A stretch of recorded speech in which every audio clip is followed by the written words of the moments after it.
धर्माचे पालन करणे पाखंड करणे पाखंड करणे पाखंड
करने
का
धर्माचे पालन करणे पाखंड खंडन हेची आम्हा करणे काम बीज वाढवावे नाम तीक्ष्ण उत्तरे हाती घेऊन बाण फिरे हेची आम्हा करणे काम बीजा वाढवावे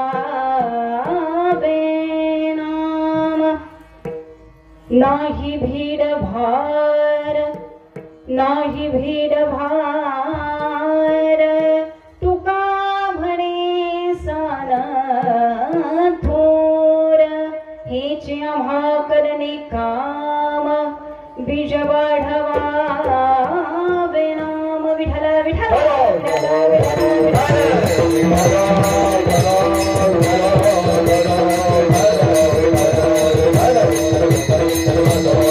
ब्रह्मानंदं परमस्पदं केवलं ज्ञानमूर्ति द्वन्द्वातीतं गगनसदृशं मोक्षमूलं गुरुकृपा अखण्डमण्डलाकारं व्याप्तमेन चराचरं तत्पदं दर्शितमेन तस्मै श्रीगुरुवे नमः ध्यानमूलं गुरुर्मूर्ति पूजामूलं गुरुर्पदं मन्त्रमूलं गुरुर्वाक्यं मोक्षमूलं गुरुर्कृपा त्वमेव माता च पिता त्वमेव त्वमेव बन्धु च सखा त्वमेव त्वमेव विद्या द्रविणं त्वमेव त्वमेव सर्वं मम देव देव पांडुरंगाकारो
बसलेले जागे ना. ओम नमो जियाद्य वेद प्रतिपाद्य जय जय स्वसंवेदात्मरूपा देवा तुची गणेशु सकल अर्थमती प्रकाशु मणि निवृत्ती दासो अवधारी जोजे अलंकापुरी पुण्यभूमी पवित्र तिथे नांदतो ज्ञान राजा सुपात्र प्रयाठविता महापुण्य राशी. नमस्कार माझा श्री सद्गुरु ज्ञानेश्वरासी. ओम नमो ज्ञानेश्वरा.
यत्कृपातमहं वन्दे परमानंद माधवं. सर्वमंगलमांगल्ये शिवे सर्वार्थ साधिके शरण्ये त्र्यंबके गौरी नारायणी नमोस्तुते. शरण शरण हनुमंता शरण शरण हनुमंता रामदूता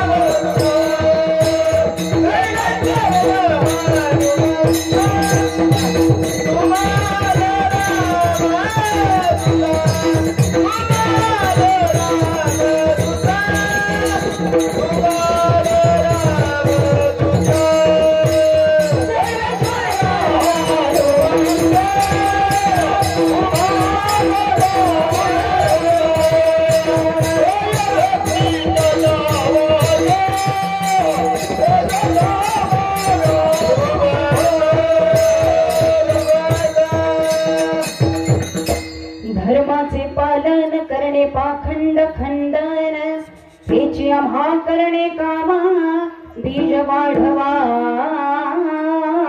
नाम. प्रस्तुत प्राप्त कीर्तन रूपी सेवेकरता निवडलेला अभंग. तत्पूर्वी सुंदर असा कार्यक्रमाचं नियोजन सालाबादप्रमाणे चालत आलेला सर्व कासारवाडी ग्रामस्थ आणि जवळजवळ 2016 पासून सुरू असलेला हा शिवजयंतीचा महोत्सव. यंदाचं हे वर्ष 9 आहे. बरोबर आहे ना कासारवाडीकर?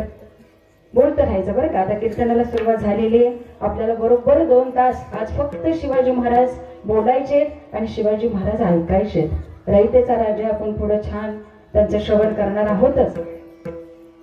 सुंदर असं हे राजमुद्रा प्रतिष्ठान ग्रुप कासारवाडी की ज्या मंडळानं आज शिवजयंतीचा कार्यक्रम अतिशय छानरित्या इथं पार पाडलेला आहे. आणि या ग्रुपला, या युवा मंडळाला आपले सर्व कासारवाडी ग्रामस्थ यांनीही सुंदर प्रतिसाद दिला.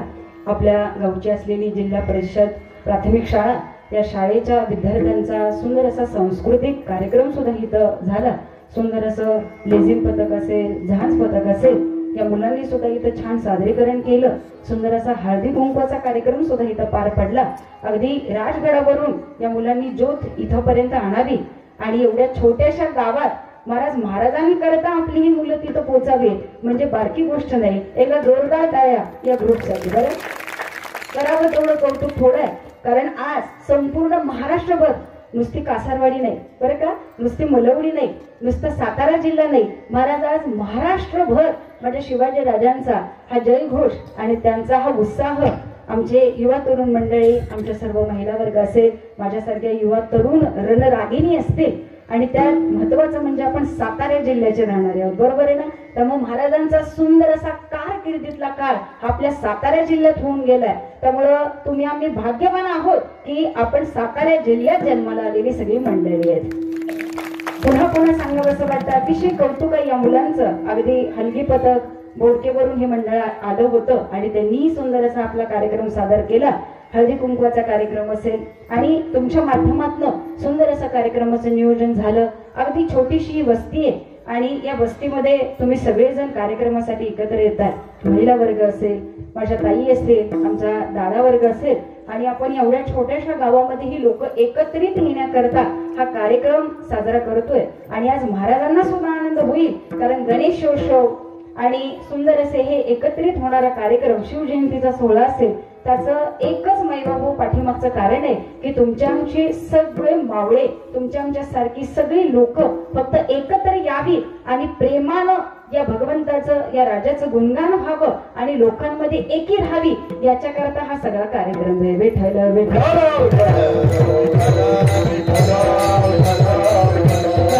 अतिशय सुंदर असं नियोजन, साऊंड सिस्टीमची व्यवस्था सुद्धा या मंडळानं छान केलेली आहे. तुमचं नियोजन सुद्धा खूप छान आहे. आता फक्त कीर्तनाचा कार्यक्रम राहिलेला आहे आणि कीर्तनानंतर महाप्रसादाचा कार्यक्रम आहे. हे मात्र दादानी खूप छान केलं की कीर्तनानंतर जेवण ठेवलं. भलं कीर्तन आधी लवकर झालं तरी हरकत नाही, कारण एवढं मात्र मी नक्की सांगते की जेवण जर आधी ठेवलं असतं तर कीर्तनाला एवढं सुद्धा समाज आम्हाला बघायला मिळाला नसता. का? कारण हे आता समाज वेगळ्या तऱ्हेने निघालाय, परंतु दादा हुशार आहेत. अगदी छानरित्या त्यांनी कीर्तनाचा कार्यक्रम ठेवलाय आणि जाताना भोजन सुद्धा करायचंय. त्यामुळं मी तुम्हा सर्वांच्या चरणाशी हात जोडून विनंती करते, आज तुमची ताई म्हणून, तुमची दिदी म्हणून मी तुमच्या समोर बोलणार आहे. त्यामुळं जिथं जिथं भजन चालू होईल तिथं हाताने टाळी वाजवल्याशिवाय राहायचं नाही, कारण माझ्या शिवबा राजांना सुद्धा भजन आवडायचं, शिवबा राजांना सुद्धा कीर्तन आवडायचं. आणि या राजांकरता जिथं जिथं घोषणा केल्या जातील, जिथं जिथं महाराजांबद्दल जयघोष करता येईल तिथं तो जयघोष केल्याशिवाय राहायचं नाही. एवढीच एक विनंती तुमच्या चरणाशी करते. सुंदर असं नियोजन या कार्यक्रमाकरता, या कीर्तनाकरता सुंदर अशी साथ देण्याकरता माझ्या सोबत आलेले आमचे विसापूरचे हबप युवा कीर्तनकार आमचे सागर महाराज हे सुद्धा इथं उपस्थित राहिले. एकदा जोरदार टाळ्या आमच्या सागर महाराजांसाठी. त्यांना सुंदर अशी साथ देण्याकरता आंबलेवाडीवरून आलेले हबप कीर्तनकार आमचे हनुमंत महाराज मोरे तेही आज इथं उपस्थित राहिले. वयाने मोठे आहेत, परंतु तरी सुद्धा मुलगी म्हणून आज कीर्तनाला उभे राहतात. कधीही हाक मारले तर ते येत असतात. त्यांच्याही चरणाचं मी दर्शन घेते. एकदा महाराजांसाठी जोरदार टाळ्या. बसलेल्यांनी आज टाळ्यांना कमी करायची नाही, कारण जे टाळ्या वाजवतील, भजन करतील त्यांनाच फक्त जेवण आहे असं दादानी मगाशी मला आज सांगितलंय. त्यामुळे ते म्हणे जेवढं भजन करून घेता येईल, जेवढ्या टाळ्या वाजवून घेता येईल तेवढे कासारवाडी करूकारांकडून तेवढं करून घेता येईल. का? कारण पुन्हा 1 वर्षानंतरच कीर्तनाची तुमची भेट आहे. ठीक आहे ना. असं सुंदर असं टाळासाठी उभं असलेलं भजनी मंडळ, गावाचं नाव काय? ग्रामस्थ भजनी मंडळ. वा वा वा, एकदा जोरदार टाळ्या त्यांच्यासाठी. बरं सुंदर अगदी गावातला कार्यक्रम आहे. आपण आनंदाने इथं उपस्थित राहिला, नाहीतर काही काही गावामध्ये महाराज 4-4 भजनी मंडळ असतात, पण गावाचा एक सुद्धा टाळकरी कीर्तनकाराच्या मागे उभा नसतो. टाळकरी सुद्धा बाहेरून बोलवावे लागतात. अशीही काही गावांची परिस्थिती आहे. परंतु एवढं छोटंसं गाव, परंतु त्यात सुद्धा आपण ग्रामस्थ इथं उभे राहायला तुमच्याही चरणाचं दर्शन घेते. सुंदर असे विनेकरी महाराज त्यांच्याही चरणाचं दर्शन घेते. आणि मृदंगाची साथ देण्याकरता आमच्या कीर्तनाचा गाभा म्हणायला हरकत नाही. आमच्या खटाव तालुक्याचा वैभव वडूस वरून आलेले आमचे मृदंगाचार्य हबप निलेश महाराज ते याच इथे उपस्थित आहेत. एकदा जोरदार टाळ्या त्यांच्यासाठी. आणि आज माझ्या सोबत माझी आई असेल, माझी बहीण असेल, माझे भाचे असतील, आमचं सगळं घर आज आम्ही घेऊन आलोय बरं का. कारण शिवाजी महाराजांचं कीर्तन आहे म्हणून एवढी ती बालगोपाल मंडळी कीर्तनासाठी आलेली आहे. असो तुमच्यामुळे हा योगायोग आला. आम्हाला इथे घेऊन आलेले आमचे साळुंके काका असतील त्यांच्याही चरणाचं मी दर्शन घेते. आपणही मोठ्या संख्येने इथे उपस्थित आहात. सर्व महिला वर्ग असेल, माझ्या वयाच्या तरुण तरुणी ताई असतील, बालगोपाल मंडळ असेल, सर्व युवा वर्ग असेल, माझ्या वडिलांच्या वयाचे असलेले सर्व पुरुष वर्ग, पांडुरंग परमात्म्यावरती माझ्या राजांवरती प्रेम करणारा हा वर्ग आज माझ्या समोर बसलेला आहे. तुम्हा सर्वांच्या चरणाचं दर्शन घेते. साऊंड सिस्टीमवाले काका असतील, तुम्हा सर्वांचा नाम उल्लेख करणं अत्यंत गरजेचं होतं. त्यामुळे पुनश्च एकदा तुम्हा सर्वांच्या चरणाचं दर्शन घेते. सुंदर असे नियोजन माझ्या राजाधिराज योगीराज छत्रपती शिवाजी महाराजांच्या चरणाचं दर्शन घेते आणि जास्तीचा वेळ न लावता मी माझ्या सेवेला प्रारंभ करते. विठ्ठल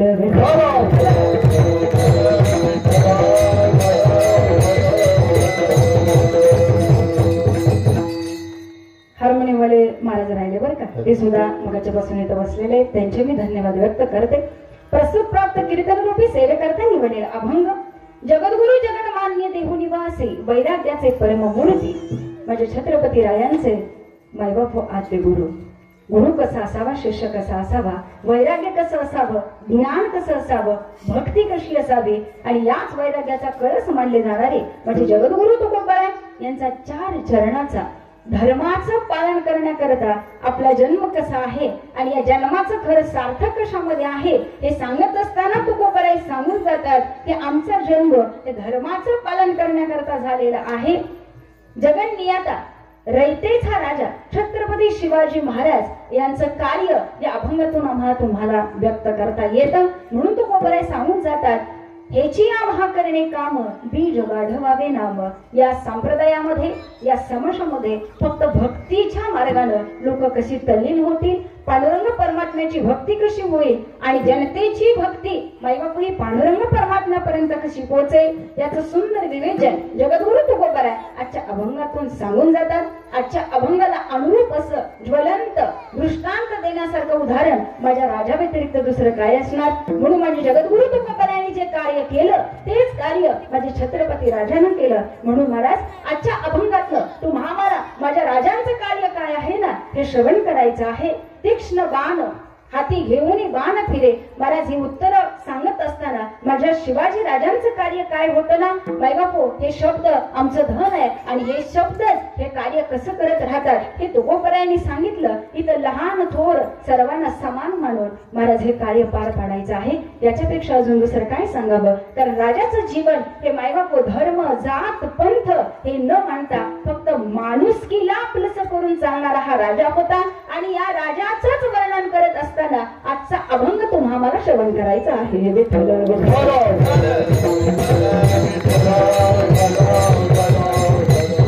आजच्या अभंगाचा सरळ सरळ भावार्थ सांगत असताना अभंगाचा गाभा महाराज धर्म आणि कर्म या 2 विषयावरती तुम्हाला श्रवण करायचं आहे. अभंगाचा भावार्थ तुमच्या समोर ठेवला. महाराज जीवन तुम्हीही जगता, जीवन आपणही जगतो, जीवन राजानेही जगलं. आज तुम्ही आम्ही या मंडपामध्ये एवढ्या सहजरित्या आणि मायबापो या समाजामध्ये आज रात्री 10 वाजले 12 वाजले तरी आमची ताई रात्रंदिवस प्रवास करू शकते आणि महाराज आपणही मंडपामध्ये येऊन बसू शकलो असतो.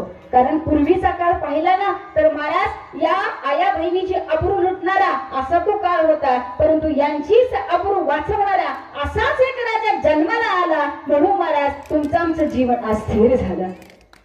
पुन्हा पुन्हा सांगावंसं वाटतं, पुन्हा पुन्हा सांगावंसं वाटतं. जिथे जिथे टाळी वाजवायची असेल तिथं मनसोक्त वाजवा आणि नसेल वाजवायची तरी फक्त शांत ऐका. ठीक आहे ना. टाळी करता हे कीर्तन नाही. कारण राजाच्या आयुष्यात मायबाप हो इतकं खडतर आयुष्य जगले ना त्यांच्या आयुष्य नव्हे अख्खं कीर्तन नव्हे मायबाप जीवनभर राजा करता टाळी वाजवावी असं स्वराज्य घडवलं आणि असं जीवन जगला तो माझा शिवछत्रपती राजा विठ्ठल.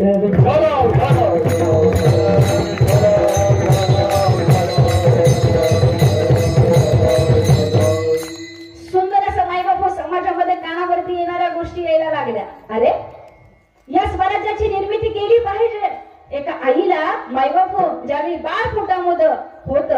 महाराज या आईला डोहायला लागायला सुरुवात झाली. राजमाता जिजाऊ तर वाटावंस, हा समाज सुखी झाला पाहिजे, या रयतेसाठी कार्य करणारा राजा इथे जन्माला आला पाहिजे. तुम्ही आम्ही सुद्धा मुलं जन्माला घालतो महाराज.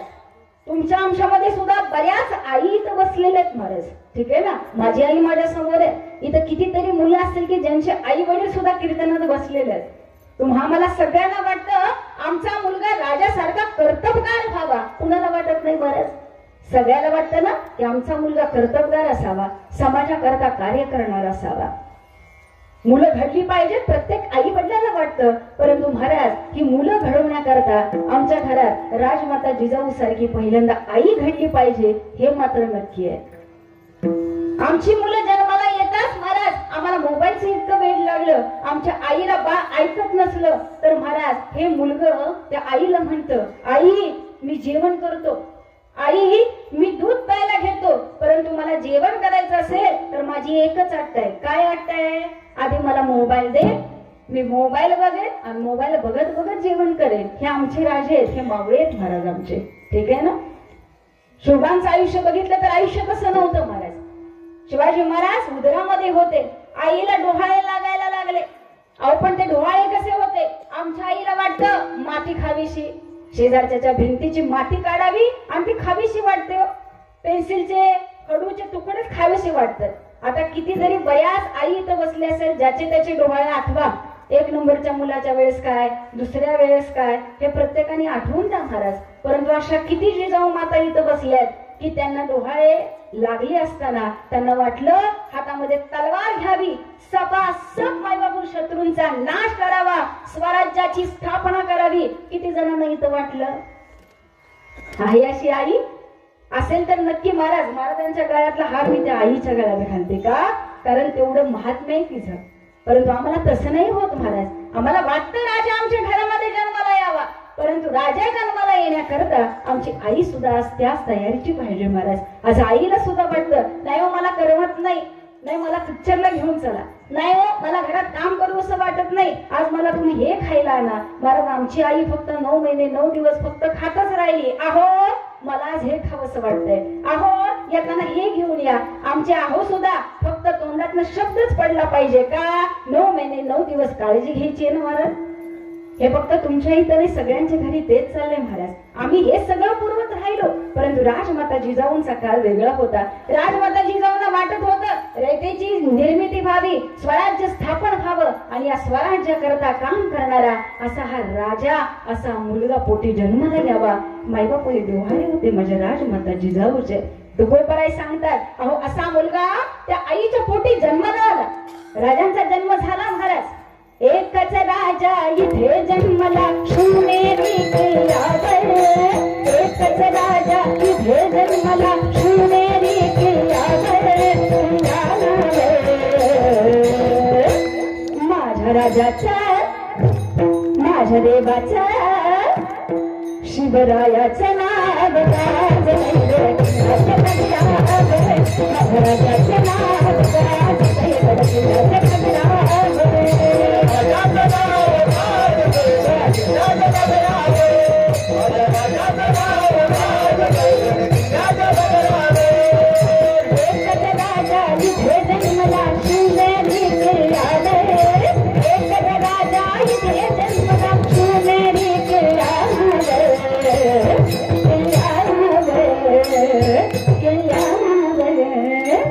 माझ्या राजाचा माझ्या देवाचा शिवरायाचं नाव गाजलंय, शिवरायाचं नाव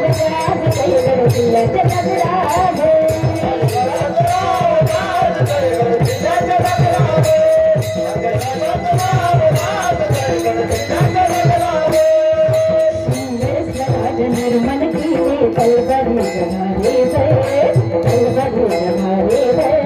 राजमाता जिजाऊच्या पोटी महिना सुंदर असा राजा जन्माला आला. राजाचं काम होतं महाराज रयतेचे रक्षण करावं असं राजमाता जिजाऊची मायबाप इच्छा होती.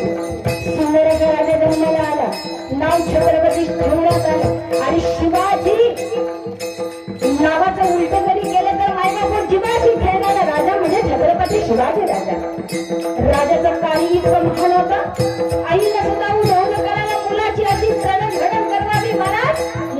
कसा घडवला पाहिजे हे माझ्या राजमाता जिजाऊंच्या संस्कारावरून आम्हाला समजून येतं.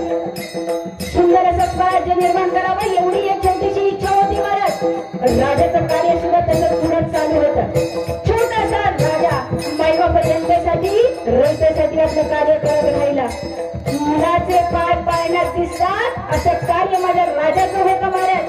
सुंदर स्वराज निर्माण केले तलवारीच्या धारेवर, तलवारीच्या धारेवर. सुंदर स्वराज निर्माण केले तलवारीच्या धारेवर. रयतेसाठी प्राण झेलले आपल्या हृदया छातीवर, रयतेसाठी प्राण झेलले आपल्या हृदया छातीवर. प्राणपणाने इथे लढला आपल्या हृदयावर, प्राणपणाने इथे जन्मला. राजाचं कौतुक करत असताना महाराज रयतेसाठी आयुष्य कसं असावं तर राजाकडे पाहिल्यानंतर आम्हाला बघायला मिळतं.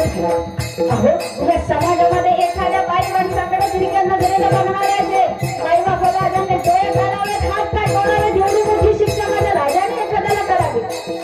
बारकाईनं बघायला गेलं तर ही स्त्री असुरक्षित असेल तर त्याचं कारण एक आहे महाराज माझे छत्रपती शिवाजी राजा. अजून काय सांगावं. रयतेसाठी प्राण झेलले आपुल्या हृदया छातीवर, रयतेसाठी प्राण झेलले आपुल्या हृदया छातीवर. प्राणपणाने लढले मावळे भरोसा त्या राजावर, प्राणपणाने लढले मावळे भरोसा त्या राजावर. राजाचा शिवरायाचा माझ्या देवाचं नाव राज देवकियाचे पगडाव, माझ्या राजाचं नाव राज देवकियाचे पगडाव, माझ्या राजाचं नाव राज देवकियाचे पगडाव, माझ्या राजाचं नाव राज देवकियाचे पगडाव. आठवण येते मना मनातून भगवाचे दिसलावे, भगवाचे दिसलावे. समोर भगवानांना दिसला की महाराज आमच्या मावळ्याचं रक्त स्वायचं होतं. भगवान नुसता दिसला तरी महाराज अंगावरती शहार उभं राहतात. अरे एवढी ताकद आणली कोणी माझ्या छत्रपती राजांनी महाराज. पुन्हा पुन्हा सांगावंसं वाटतं राजाला आयुष्य जगलं या रयते करणं या समाजाकरता. सुंदर स्वराज निर्माण केले, सुंदर स्वराज निर्माण केले. निर्माण केलं महाराज स्वराज्य. त्या स्वराज्यामध्ये कार्य कसं असावं राजानं करून दिलं.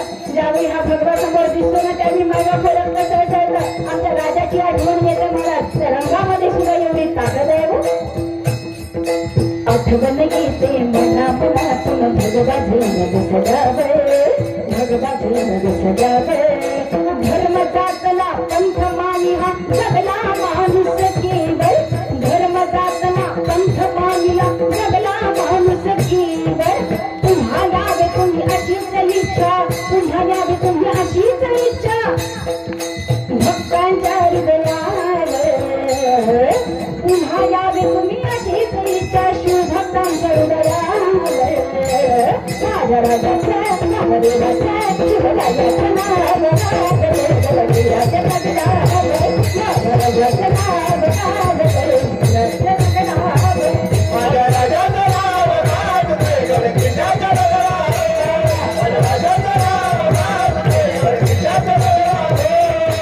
एकच राजा इथे जन्मला शिवनेरी किल्ल्यावर, एकच राजा इथे जन्मला शिवनेरी किल्ल्यावर, किल्ल्यावर. माझ्या राजाचं नाव राज देवकियाचे पगडाव, माझ्या राजाचं नाव राज देवकियाचे पगडाव, राजाचं नाव राज देवकियाचे पगडाव, माझ्या राजाचं नाव राज देवकियाचे पगडाव, माझ्या राजाचं नाव राज देवकियाचे पगडाव. क्षत्रिय माझ्या राजाचं नाव राज देवकियाचे पगडाव.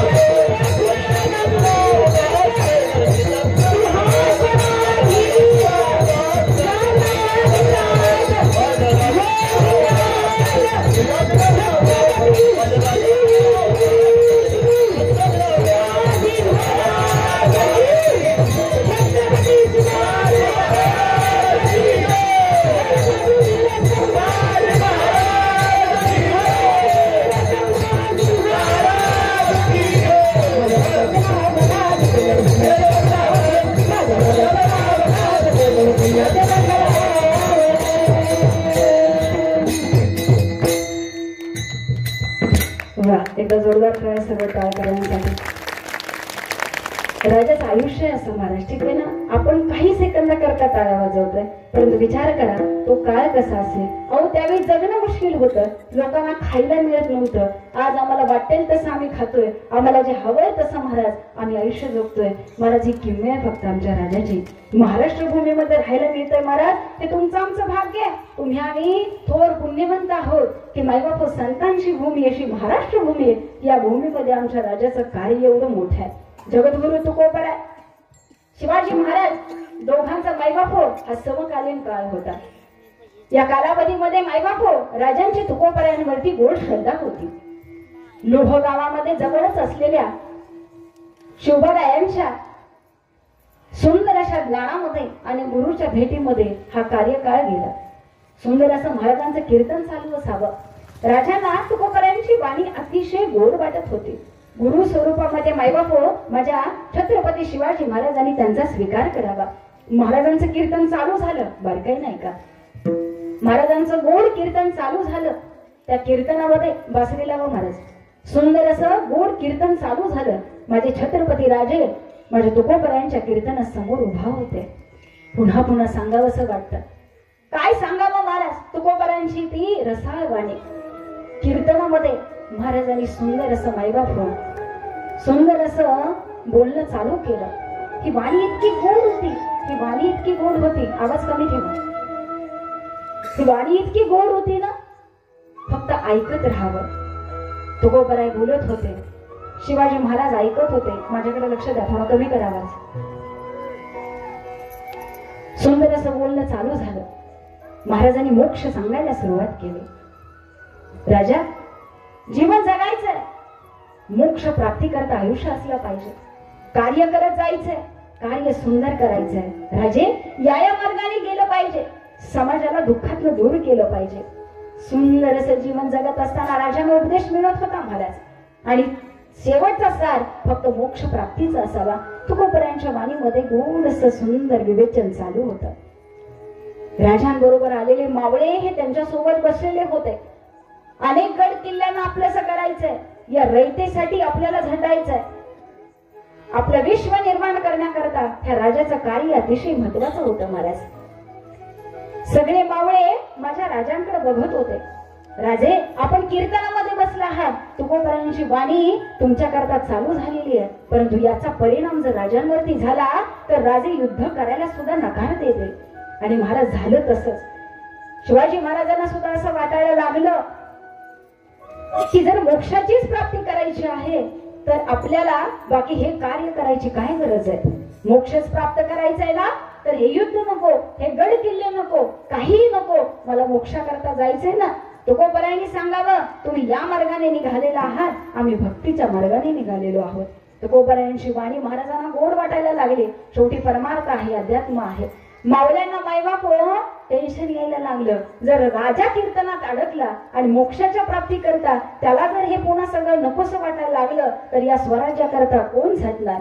मायबाप परिणाम असा झाला, मावळे राजांना म्हणायला लागले, राजे आपल्याला निघालं पाहिजे, ही रयत ही जनता आपली वाट पाहते आहे, राजे आपल्याला निघायला पाहिजे. राजाने सांगितलं, नाही, कीर्तनामध्ये बसलंच पाहिजे. मोक्ष प्राप्तीचा सुंदर मार्ग आम्हाला कीर्तनामध्ये मिळतोय आणि गुरु जे सांगतील ते आम्ही श्रवण करत आहोत. कोण बोलतोय महाराज? रयतेचा राजा बोलतोय. या रयतेला मायबाप काळजी वाटायला लागली, या समाजाचं होणार कसं. आता याच्यावरती विवेचन कोण करणार. महाराज म्हणले, याच्या पुढे आपण तलवार हातामध्ये घेणारच नाही. आता राजांनी जर तलवार ठेवली तर मला समाजाकरता युद्ध करणार कोण, लढणार कोण, या रयतेसाठी या स्वराज्याची स्थापना करणार कोण, मोठं प्रश्नचिन्ह आहे. त्यातला तुमच्या आमच्या सारखा एक मावळा माझ्या जिजाऊ मातांकडे गेला. मातोश्री नमस्कार. मातोश्रीने सांगितलं, हो तुम्हाला काय सांगायचं, तुकोबऱ्यांचं सुंदर कीर्तन चालू आहे आणि आपले राजे कीर्तनामध्ये जाऊन बसले आणि राजांची अशी उपरती झाली की इथून पुढे मी युद्ध करणार नाही, मी तलवार हातामध्ये घेणार नाही, मला मोक्ष प्राप्ती करायची ना तर मी अध्यात्माच्या मार्गाने पुढे जाईन. तुकोबऱ्यांनी सोपा मार्ग दिला. मोक्षाकरता फक्त मुखामध्ये रामकृष्ण हरी म्हणत जा, रामकृष्ण हरी म्हणता म्हणता आपलं कार्य पुढे करत जा. शेवटी आपल्याला मोक्षापर्यंत पोहोचायचे, त्याच्याकरता हा राम नामाचा एकच मार्ग सगळ्यात सुलभ आहे. आणि जगद्गुरु तुकोबरायांची ही वाणी माझ्या राजांना पटली आहे आणि राजे आता युद्ध करायला तयार नाहीत मासाहेब. आई साहेबांना समजलं, अरे हा मुलगा भक्ती करण्याकरता नाही, माझ्या राजाच्या हातामध्ये तलवार शोभेल, गळामध्ये टाळ शोभणार नाही आणि या जनतेकरता माझा शोभा माघारी आलाच पाहिजे. आता बोलणार कोण महाराज? त्यावेळी माझ्या राजमाता जिजाऊनी एक शक्कल लढवली आणि त्या एकांतात जाऊन माझ्या जगद्गुरु तुकोबरायांना भेटल्या. महाराज नमस्कार करते, आपण आमच्यापेक्षा थोडं आहात, समाजामध्ये अध्यात्माचं सुंदर कार्य तुमचं चालू आहे, परंतु माझी तुम्हाला एकच सांगण्याची इच्छा आहे की माझ्या शोभांवरती तुमच्या वाणीचा खूप प्रभाव पडतो आहे. अहो तुम्ही त्यांना मोक्षाचा संगम आणि मोक्षाची प्राप्ती या विषयावरती गोड चिंतन काल करत होता. शोभांवरती इतका परिणाम झाला, शोभाने युद्ध करण्यास नकार दिला, परंतु हे समाजासाठी योग्य नाही तुकोबराय. मला पुन्हा असं सांगावंसं वाटतं, तुमच्या गळामध्ये टाळ शोभतो आणि माझ्या शोभाच्या हातामध्ये तलवार शोभते. महाराज मी पुन्हा एकदा सांगून देते, तुम्ही शोभान करता, उद्या पुन्हा कीर्तना ज्यावेळी राजा समोर असतील ना, काल तुम्ही त्यांना मोक्ष मार्ग सांगितला, उद्या तुम्ही त्यांना कर्म सिद्धांत सांगा आणि ज्यावेळी त्यांना त्यांच्या कर्माची जाणीव होईल, राजाला सुद्धा मोक्ष प्राप्ती मिळवलीच पाहिजे, परंतु राजाचा मार्ग वेगळा आहे आणि तुमचा मार्ग वेगळा आहे. महाराज तुम्ही भक्तीच्या मार्गाने पुढे जा आणि माझ्या राजाला कर्माच्या मार्गाने पुढे जाऊ द्या. शेवटी मोक्षाच्याच अंतिम ध्येयापर्यंत पोहोचायचंय, फक्त तुमची भक्तीचा मार्ग आणि त्यांचा कर्माचा मार्ग. म्हणून पुन्हा एकदा सांगते, माझ्या राजाला कर्म करण्याकरता, या समाजाची स्वराज्याची स्थापना करण्याकरता या राजांना फक्त कर्म सिद्धांत उद्या सांगा. माझ्या राजामध्ये बदल झाला पाहिजे, कारण हा रयतेचा राजा आहे आणि या समाजाकरता हा राजा त्यांना मिळणंच गरजेचं आहे. विठ्ठल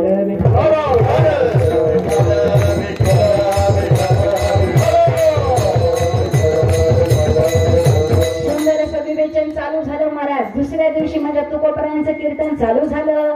कीर्तनाची सुरुवात सुंदर नामस्मरणाने झाली. रामकृष्ण हरी जय जय रामकृष्ण हरी, रामकृष्ण हरी जय जय रामकृष्ण हरी, रामकृष्ण हरी जय जय रामकृष्ण हरी, रामकृष्ण हरी जय जय रामकृष्ण हरी. सर्वांनी हात वर करा, महिला वर्ग पुरुष वर्ग सर्वांनी प्रेमाने माझ्या राजांकरता गोड भगवंताचं भजन करा आणि फक्त बसलेले नामस्मरण करते. रामकृष्ण हरी जय जय रामकृष्ण हरी, रामकृष्ण हरी जय जय रामकृष्ण हरी, रामकृष्ण हरी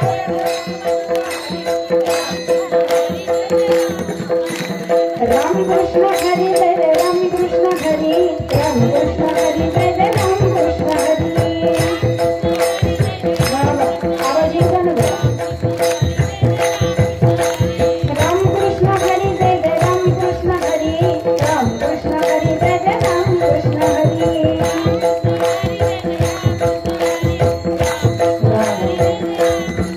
आता फक्त इकडचा वर्ग बोलेल. महिला वर्ग एकदा जोरदार टाळ्या तुमच्यासाठी. इकडून आवाजच नाही आला. जेवण तुम्हाला पण आहे दादा, महाप्रसाद तुम्हाला पण आहे नंतर, त्यामुळे प्रेमाने बोला ना, हात वर करा बरं. तुमच्या बहिणीच ऐका आणि महाराजांसाठी भजन करायचं आज. रामकृष्ण हरी जय जय रामकृष्ण हरी, रामकृष्ण हरी जय जय रामकृष्ण हरी. वा वा वा. रामकृष्ण हरी जय जय रामकृष्ण हरी, रामकृष्ण हरी जय जय रामकृष्ण हरी.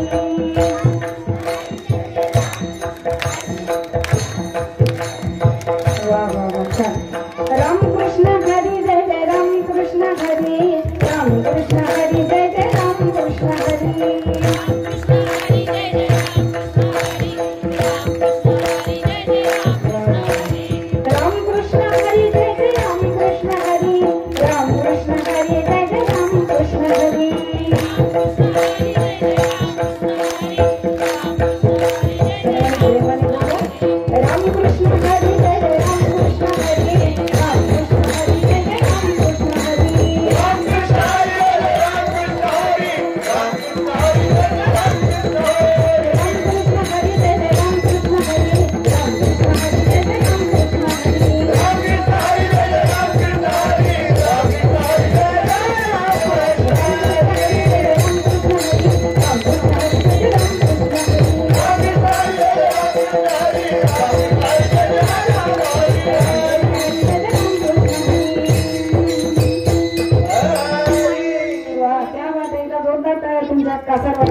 आमच्यात बोलताना असं सुंदर नामस्मरण केलं त्यात माझा काही फायदा नाही बरं का.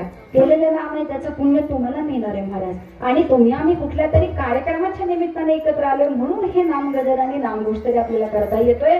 अन्यथा आता 9 साडेनऊ झाले असतील, 8 साडेआठ झाले असतील, प्रत्येक जण आज कार्यक्रम नसता तर आपापल्या कामात घरामध्ये असतात. काही दादा व्हॉट्सअपवर असते, काय दादा इन्स्टावर असते, आमच्या ताई कुठेतरी स्वयंपाकात असत्या, आई कुठेतरी भाकरी थापत बसली असते, किंवा कोणीतरी टीव्ही पुढं. आपल्याला सगळा रोजचा कार्यक्रम माहितीये, ठीक आहे ना. ते सगळं चालू असतं तर आज नामस्मरणाला भजनाला आपण इथं आलो असतो का? नाही. मग एकमेव संधी मिळाली, 2 तास आयुष्यातले कीर्तन घालवायला मिळाले, सुंदर भजन करायला मिळालं, नामस्मरण करायला मिळालं, तर हा वेळ वाया घालवायचा नाही महाराज, ठीक आहे ना. कारण हा नरदेह एकदा आहे, हा मनुष्य जन्म एकदा आहे. मग हा असा का वाया गेला पाहिजे महाराज, ठीक आहे ना. तो वाया घालवत्या कामा नये. अहो जीवन कसं जगावं हे माझ्या राजाकडे बघितल्यानंतर तुम्हा मला समजतं. विचार करा ना, 16व्या वर्षामध्ये मला 8व्या वर्षापासून गड किल्ले घ्यायला सुरुवात केली, ठीक आहे ना. इतकं महान कार्य आहे माझ्या राजाचं. आज आमचा मुलगा 20वीत गेला तरी महाराज आमच्या अजून करिअरचा पत्ता नसतो. आम्हाला कुठल्या साईडनं ग्रॅज्युएशन करायचं हे सुद्धा आम्हाला माहिती नसतं. आम्ही BCom झालो, MA केलं, MCom केलं, तरी महाराज आम्हाला आमच्या करिअरची दोरी हाताशी आलेली नसते. आम्हाला नक्की करायचंय काय हेही आम्हाला माहिती नसतं. विचार करा, मग आमचं आयुष्य कसं जगायचंय हे सुद्धा आम्हाला कळणं खूप गरजेचं आहे. आणि हे कळालं माझ्या राजाला. फक्त रयते करता दुसऱ्यांकरता आयुष्य जगावं ना. मायबाप सुंदर असं तुकोबरायांचं कीर्तन चालू होतं, रामकृष्ण हरीचा गजर चालू झाला. तुकोबरायांच्या कीर्तनामध्ये राजे तल्लीन झाले होते. राजांना सुद्धा वाटलं की आपण मोक्ष प्राप्तीचा मार्ग निवडणार, फक्त नामस्मरणाच्या मार्गाने पुढे जायचं. परंतु काय चमत्कार, तुकोबरायांना माहितीये आपल्या शब्दांना राजामध्ये बदल होणार. मायबाप त्या कीर्तनामध्ये राजांनी कर्म सिद्धांत सांगायला सुरुवात केली आणि राजांना सांगितलं, राजे तुमचं कार्य वेगळं आहे, तुम्ही जनतेसाठी जगायचं आहे, या रयतेसाठी तुमचं कार्य असलं पाहिजे. आमच्या हातात टाळ शोभतो आणि तुमच्या हातात तलवार शोभते. कारण याच तलवारीनं या रयतेवरती आलेली अनेक संकट धुडकावून लावण्याची ताकद ही त्यांच्या तलवारीमध्ये आहे महाराज. विठ्ठल